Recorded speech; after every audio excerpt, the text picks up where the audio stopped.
Welcome to this introduction video for a new series where we are going to be playing a 1928 early start in realistic mode on a custom map I've created called Three River Valley. Now, the reason I'm calling this video an introduction is that there won't be actually any gameplay in this video beyond maybe a little bit of planning, but there's a few things I want to get out the way. And what I want to do is when I make the next video, which will be released at the same time as this, it means I can just go straight into the gameplay and the planning for what we need to do to get this series started. Before that, I'd just like to say two things. The first thing is a big thank you to all of you who took the time out to give me feedback with my dilemma with this series on both the starting date and the starting location. And what I can confirm is that the starting date is going to be 1928, and the starting location, and I want to emphasize this will be the first starting location, because there'll be a little bit of a twist when I talk about, will be New Hope, which is down in the right hand corner, because that seems to be the one that most of you had a marked preference for. And then finally, before we get into actually setting the map up, I just want to mention that this video will consist of a number of steps, so there will be some timestamps which will allow you to jump forward to various parts in the video. Now, so that out the way, I suppose what we're going to do is jump straight in and create a new map.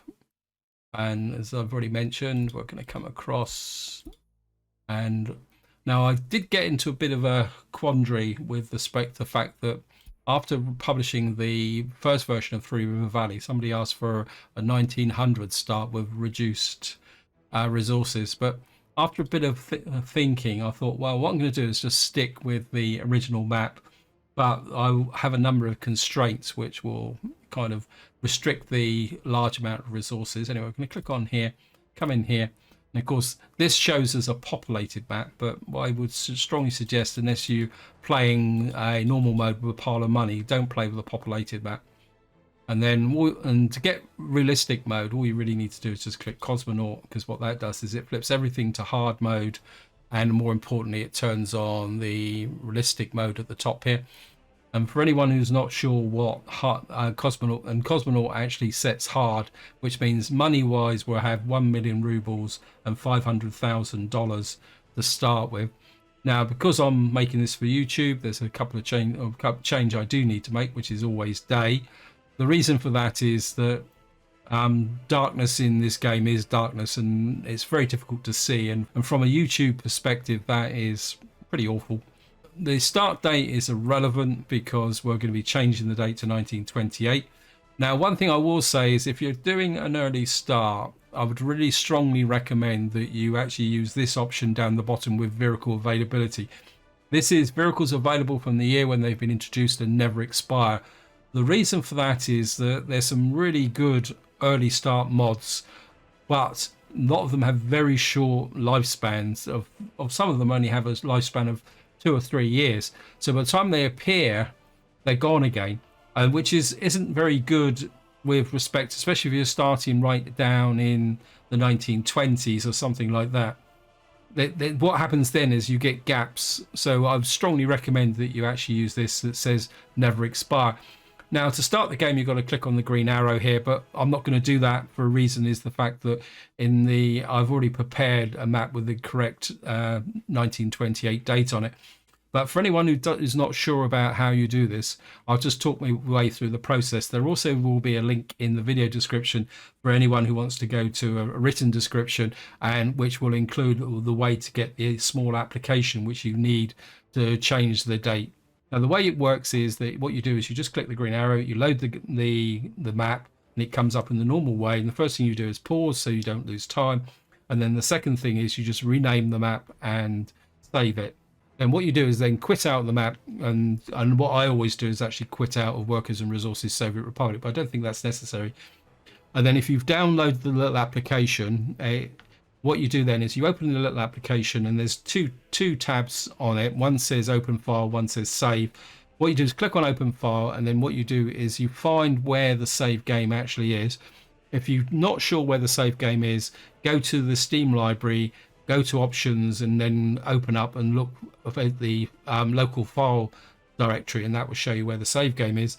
And then what you do is once you've clicked on that and open the respective, I think it's a bin file, all you do then is you've got two entries at the top, and what you do is type the date that you want in the lower entry and then just click save. That's all there is to it.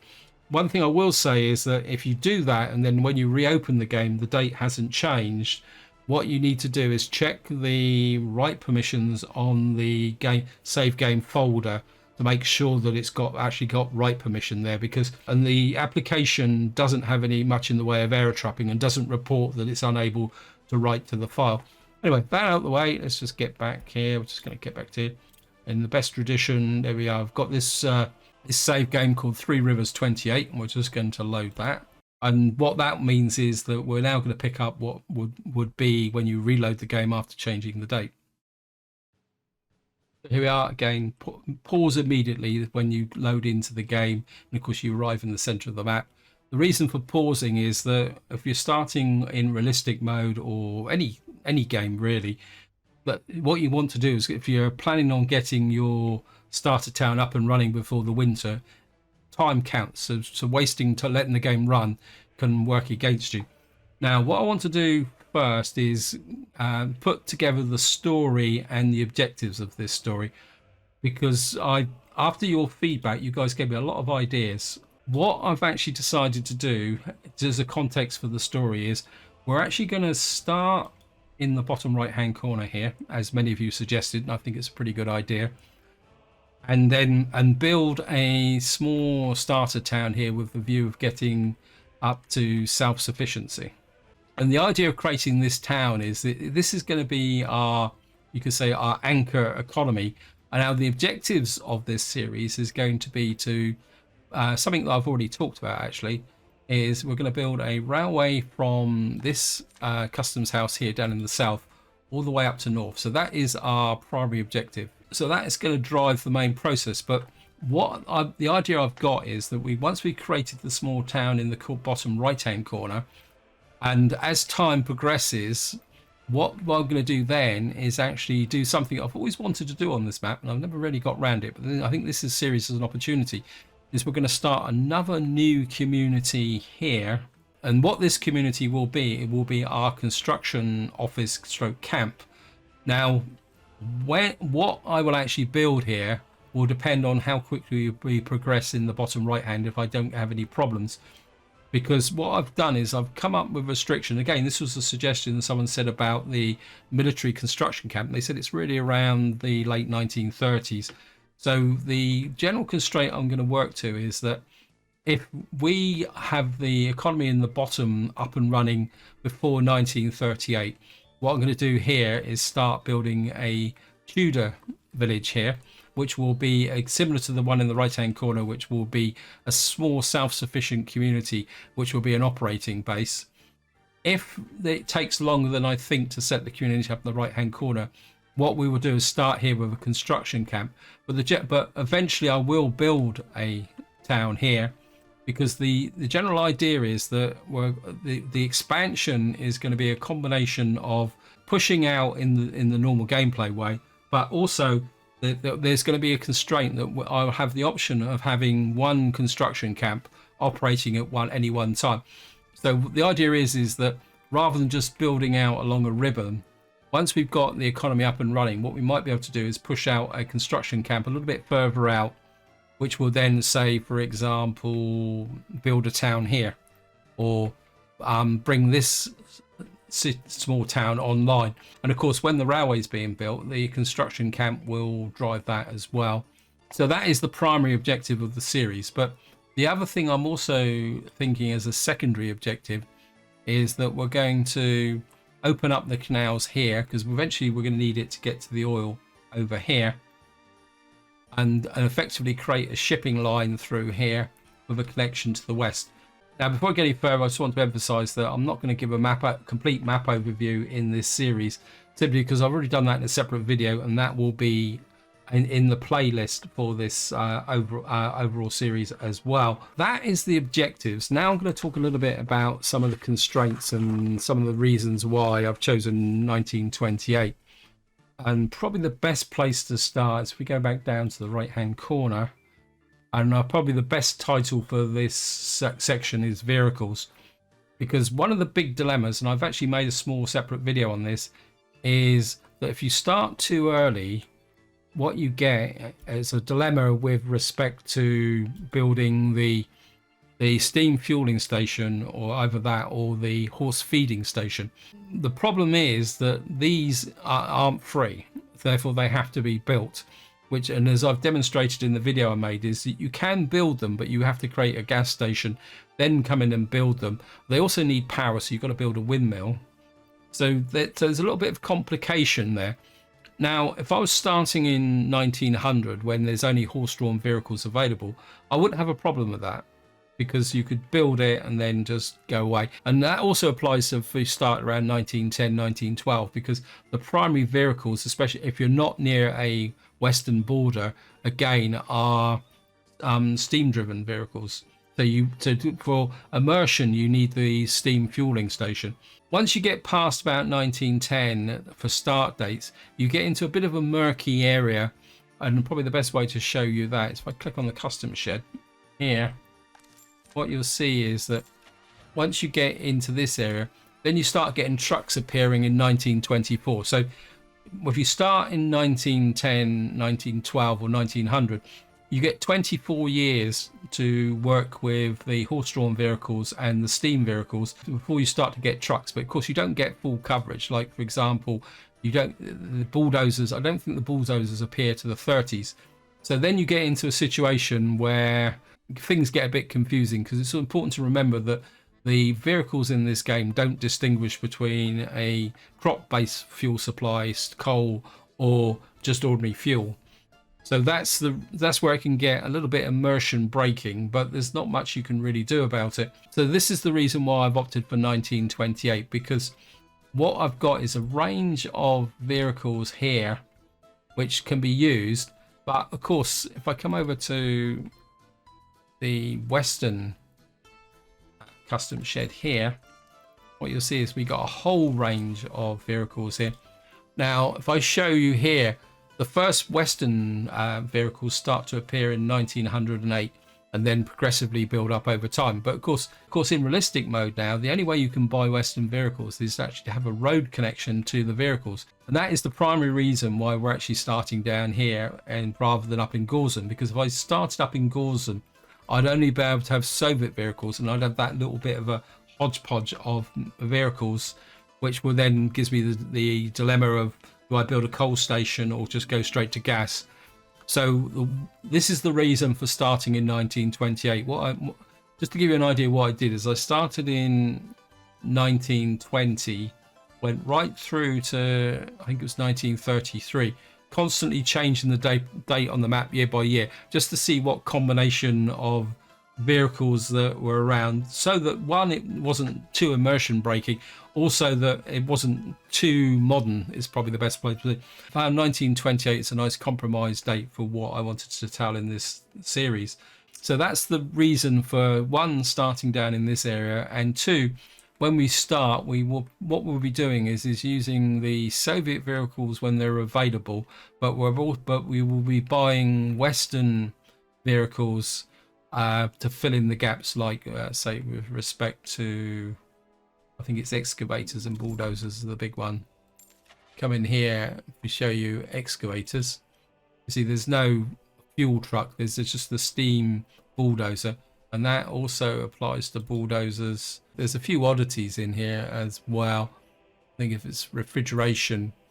So what we'll be doing is using Soviet vehicles where they're available, but using filling in the gaps with Western vehicles. Maybe we'll buy the occasional Western vehicles as well, because there's some quite nice cool looking vehicles in here as well, like the fire station, the fire trucks, and I think the police van is quite cool as well. I've been looking at a few of those. So in part, this series is going to be a little bit of a showcase of Western vehicles that are available early in the game. And then the idea is as this community is building up, the date will move forward. Now, I'm not expecting to make a start on the settlement up in Gorzen until probably about 1930-31, because it's probably going to take a couple of years to get this acute economy up and self-sustaining. and to a reasonable size where it can support the development of another series. So if we can get that done and we start in 1931, 1932, by then there'd be a couple of extra vehicles coming in on the Soviet side, and then if there's any gaps, and the argument will be is that if when we get to that point, any steam trucks that we will be using will have been converted to oil. And that probably leads into the fact that we won't be using any horse-drawn vehicles in this series, because I just don't feel it fits in with the context. So that's the starting location. That's the vehicles covered. What I want to do now is just talk about a couple of other restrictions I want to play with. I've already mentioned the military construction office. That won't be available until 1938, possibly 1939. The other restriction is that although we've got a power connection here from the west, I'm not going to be using this for the initial start, because power grids didn't really exist in 1928, especially for long distance. So we're going to have to provide our own power, which I don't think is that big a problem, because we're in a position here where we can start with windmills and effectively start to put together a coal-fired power station or a wood-fired power station, something like that. The actual power supply here is off limits. Also, with this custom shed, the rail line doesn't exist either, so we won't be running a rail line from here down across the map for two reasons. One, we're going to be putting a town smack bang in the middle, and the other one is that it's just not worth the effort to get off of here. Anyway, talking of the actual restrictions, these two terminal stations will not be available to connect to or use until 1935. This is something I put on the 1900 start, and I quite like that idea. So these will be off limit until 1935. So there's no rushing down here to be able to get access to more road connections down here, because the idea behind that is the fact that the exterior links won't be completed until 1935. Other restrictions, sorry, I'm just looking at some notes here. Oh yeah, the other one is one that I do like, and that is the fact that the only place we can get prefabs from is from the NATO office here. So we won't be able to buy prefabs from the Soviet border. We can only buy them from the NATO here. What that means is that the only source of prefabs we'll have is down here, which of course has consequences for laying track, because track requires prefabs, which means that if we want to get a powerhouse going in the north, we're going to have to set up the industry to be able to produce our own prefabs to start laying the track. Oh, the alternative is we'll just have to build such a strong economy that we can afford to buy them from the border post. So yeah, so throughout the game, no prefabs will be imported from Soviet construction offices. And I think that is all the restrictions I can think of just to balance the gameplay. I think just to wind this video up, because I don't want it to be too long, because I want to do the main work in the next part, I just want to do a few changes here so that when we drop in that I can sort this out. I'm quite happy with the road on this side, but I'm I think I would like to take out this road. So this comes under map preparation. What I want to do is come straight out, just put on this here, double tap so we got it locked. And what I want to do is just come straight out about there. And then I think we're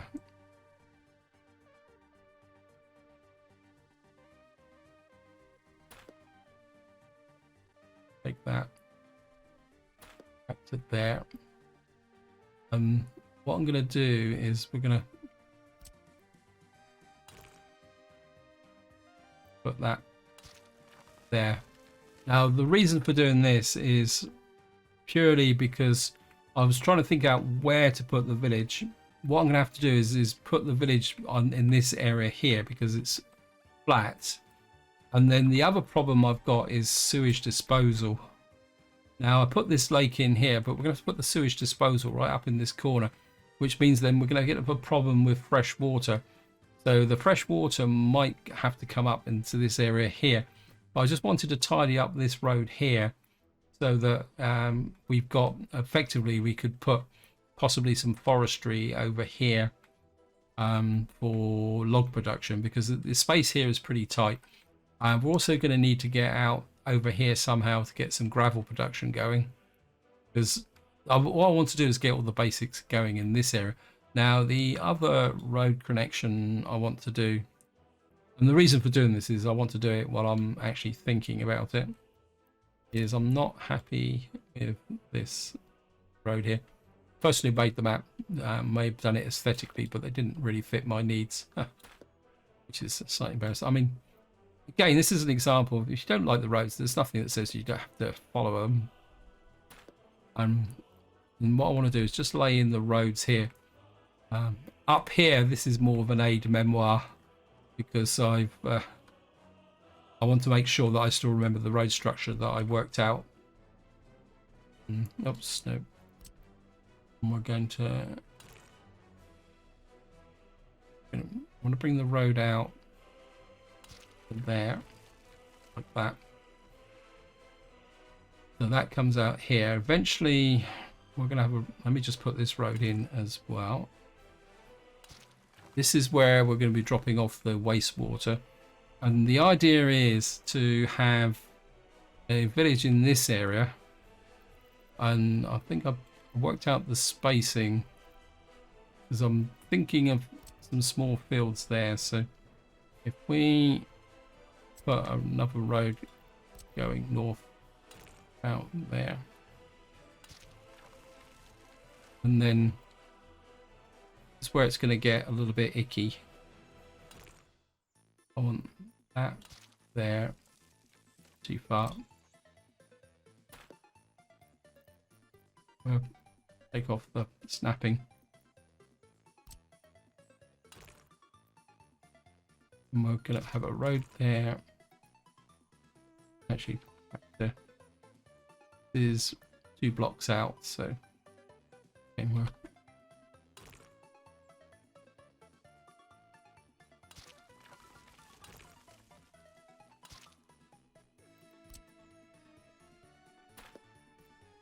put this road in here, next to there. Now the reason for putting this pattern in is, if you watch my mini series, I put a road up above to put all the construction offices as a temporary construct, and of course because this is a medium office, we've only got the one road connection to the border. So I want to keep this clear, because one of the early things once we come up to here will be actually graveling in this area here. And what I wanted was to have the 2 main roads here, which we probably put the gas station about here, and then we're going to build the village in this area here. And what I'll be looking at is to put some fields along this side. Now these fields won't be for major industry. These fields will be effectively to feed the community here. That's all done, and I'm quite happy with that now. In fact, I'm just going to notice I haven't take you to there. Thank you, game. Just take that part there, so I know that that's coming into there. I know it's a bit geometric, but I feel that that just makes a little bit more sense than before. I think that's all the changes I want to make. There's one change I do want to make is here. And we're just going to add another road. Actually, let me just move that. And actually take that out. Like that.